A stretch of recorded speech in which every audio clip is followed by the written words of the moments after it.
አንዱ እንደዚህ ሲል ዱዓ አደረገ። አላህዬ እኛ ሁላችንም ፈላጊዎችህ ነን። ሀብታሙም በውስጡ ድሃ ነው፣ ጤነኛውም በውስጡ ደካማ ነው።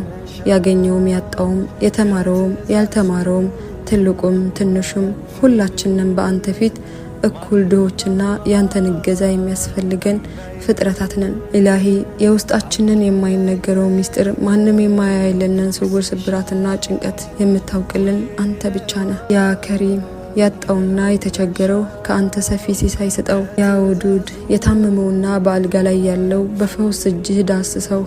ልቡ የተሰበረውና የተገፋው አንተ መጠጊያ ሆነው። አላህዬ መንገዱ የጠፋበትና የጨለመበት ብርሃንህን አብራለት። ያ አላህ አንተ ሰጭነህና ስጠን፣ አንተ ረዛቂነህና ረዝቀን፣ አንተ መሐሪ ነህና ማረን። ያ ገፋር እኛኮ ያላንተ ማንም የሌለን ደካማ ባሪያዎችህ ነን። አንተ አዛኝነህና አዘንልን። አላህዬ ውደደን፣ ወደህ አስወድደን ያ ረብል ዓለሚን። ربنا أتنا في الدنيا حسنة وفي الآخرة حسنة وقنا عذاب النار.